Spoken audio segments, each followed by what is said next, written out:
At the end of the morning, we're going to have a 15-minute brief prepared by Professor Andrei Mamole, who's a specialist in both international law and politics, especially of the late 19th century and early 20th century. And just to try to wrap these many thoughts that have come to us this morning on these two panels, and then we're going to take our break for lunch. Andrei? Thank you, Grant, for that introduction. I'm going to do my best to...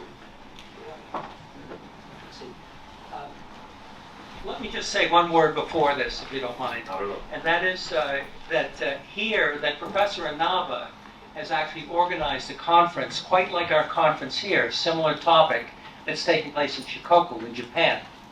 So this idea that we're here remembering, studying, trying to understand that there's a parallel operation going on in the month of June in Japan, and that he's inviting people to go there. You can talk to him about it. Just to say that this is a big issue, not only here, but around the globe. Thank you.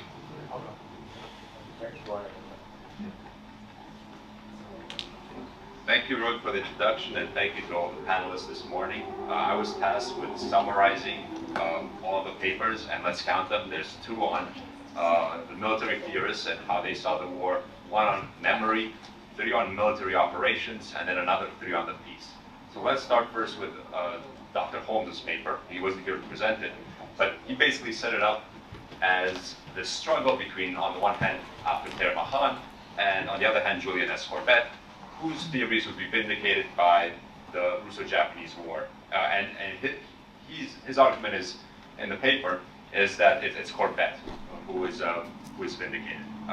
Corbett, first of all, rejected the notion that Japan's victory was the result of a command of the seas approach, which was a theory that was associated with Abdul Mahan, and which saw and emphasized strategic offense early in the stages of the war in the form either of a battle or a blockade. And he said that this is not actually what happened.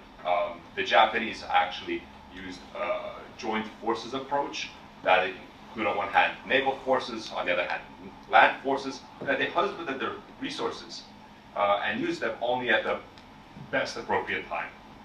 He leaves us with the idea that really the way we should think about these two different military theories is that Mahan explains a sort of a grand strategy theory, how you acquire the tools to be a great naval power through commerce, but Corbett actually tells you how to then use those tools to win a conflict.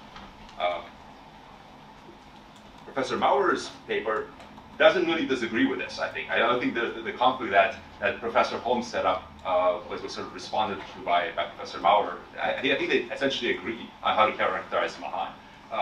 So Mahan believed that the world was sort of filled with great powers that had acquired their strength through strength in the Maritimes, and saw both the history of the previous 2 centuries and that of the future as being characterized by inevitable, endless struggle for maritime supremacy, and that the United States would have to exit its period of isolation and join in the fray, right? One of the main reasons why Mahan wanted this is he wanted to compensate for Britain's decline in power, and he thought that Britain needed support to face off threats. Initially, before the Russo-Japanese War, that threat was Russia, and then after the Russo-Japanese War, we see Mahan pivot and say, no, it's actually now Germany and Japan. So what he imagines is, at the very beginning, before the Russo-Japanese War, a coalition of the Teutonic powers, including US, Britain, Germany, and Japan. And later, he switches to a strategy that focuses more on Germany and Japan. In terms of military strategy, Mahan reacts to the war by criticizing the decision to spread out the Russian resources in 2 fleets, right?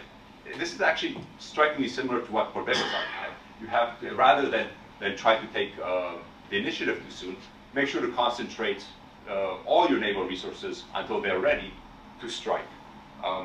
Something that I found interesting, in the second paper, but also the first paper, Mahana is sort of portrayed as a prophet of the future, of these global conflicts that characterize the 20th century.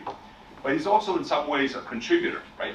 There was a generation of military theorists who portrayed war as inevitable, and in doing so, also helped make it a reality. Right? This was a self-fulfilling prophecy by basically rejecting the international law that was emerging at the time, international institutions. They helped sort of also cement the ideas that really this was the only path to great power status, and I think that needs to be acknowledged. Then we have a paper by Professor Lyle Goldstein. It looks at Russia's Central Naval Museum and the coverage, the relatively sparse coverage of this important conflict, which looms so large in the history of naval warfare. But in this museum is afforded only one room in comparison to that of the Second World War, where Russia's naval activity is much smaller. And the insight here is that nations generally don't like to linger on their defeats and on their more shameful and humiliating sides of their history. Despite the lack of coverage in terms of this museum, Professor Goldstein reminds us that in the literature, the specialist literature, the war is constantly talked about, and for two reasons. First, as a sort of a warning that Russia needs to be prepared, and that this might be contributing to sort of Russian paranoia, especially with respect to East Asia.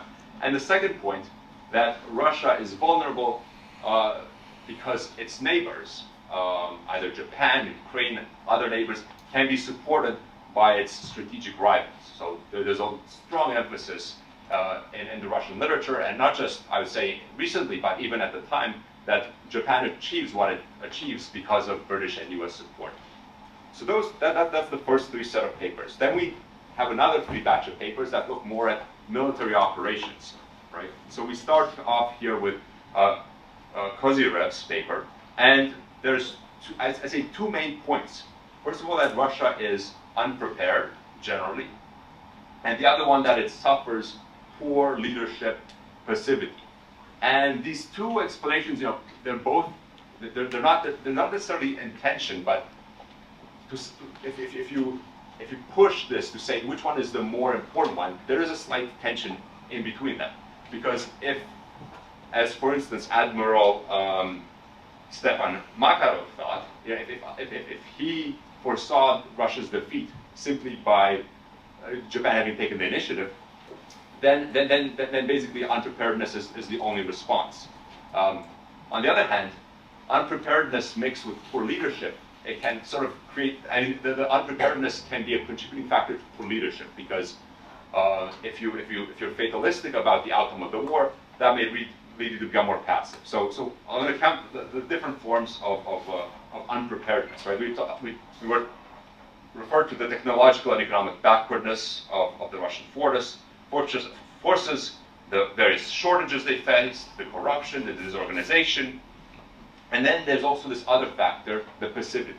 The question then is like which one was more important? Were they both significant?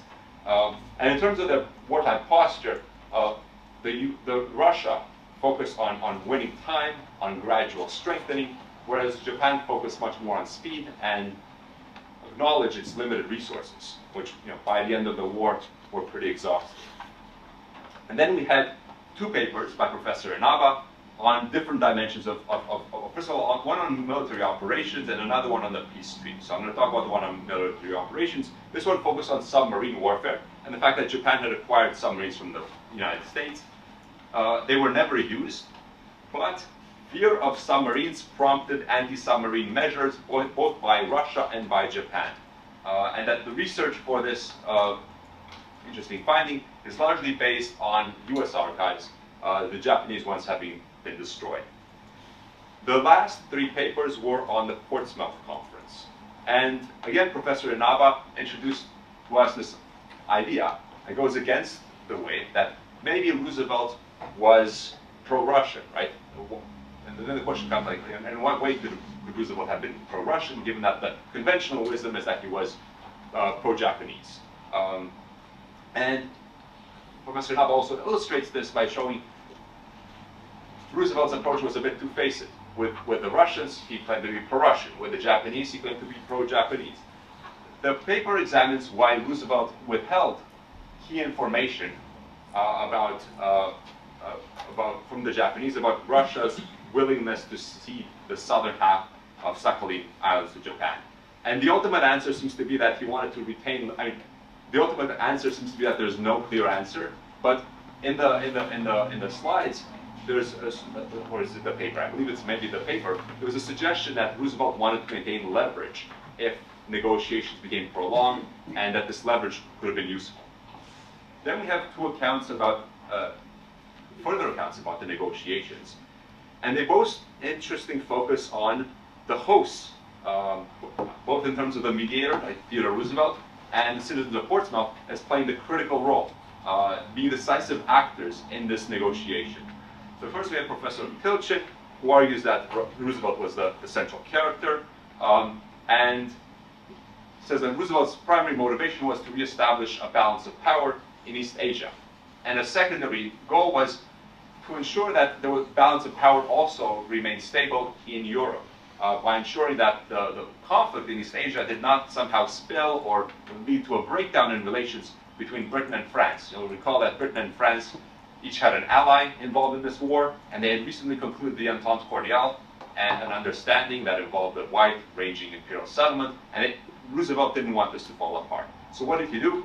He sent his good friend George Meyer to St. Petersburg to be involved in the negotiations, and throughout the conference, he was also close to Baron Kaneko, and they drafted documents to help prod both sides to work together.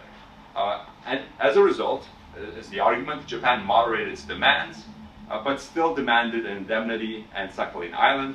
And because of Japanese desperation, and because Roosevelt's knowledge of Japanese desperation, Roosevelt was then able to, in the final days, apply pressure on Japan to have them drop these final remaining demands for the southern half of the island and for the indemnity. The last paper by Mr. Doliak argues that local citizens created the atmosphere for peace, and argues that public opinion was key to resolving the 11-day deadlock in negotiations. Essentially, and sort of the part of the proof that the citizen diplomacy was effective is partly you saw it on that chart in terms of the activities organized in Portsmouth.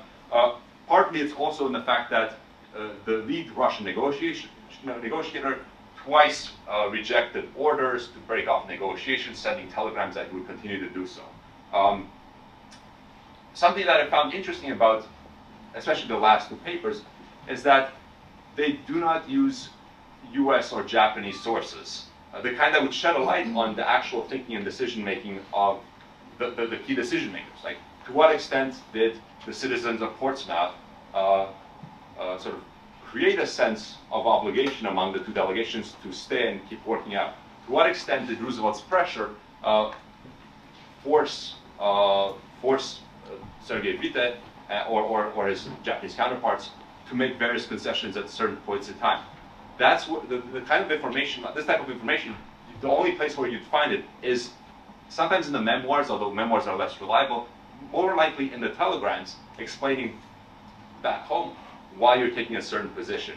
And it would have been useful to get that critical information and perhaps make it a bit less centered on the United States. It would have been interesting maybe if they had said in those telegrams, Roosevelt was why we did this, citizens of Portsmouth were critical, but those are sort of the sources that you'd rely on, rather than the kind of the narrative that the citizens of Portsmouth wants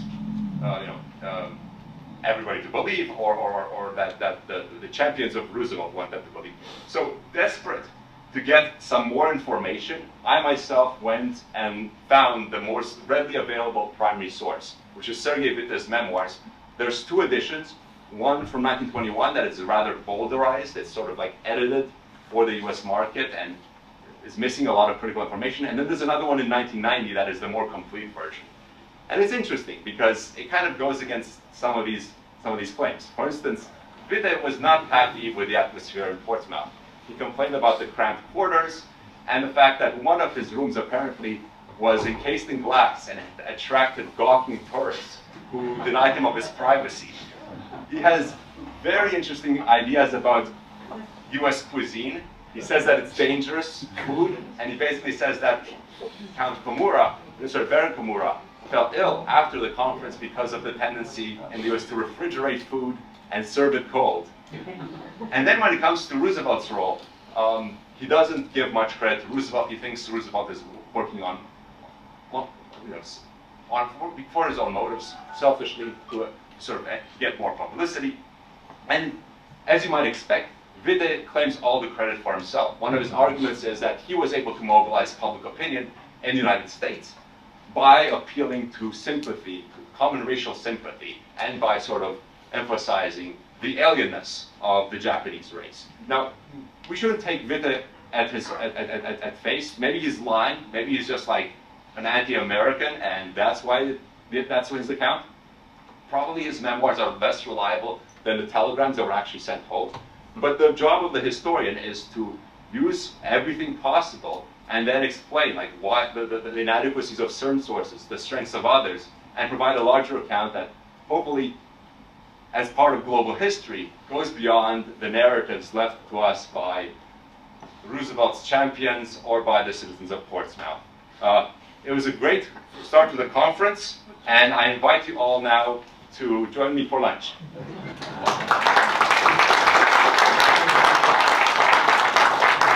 Thank you very much, Andrei.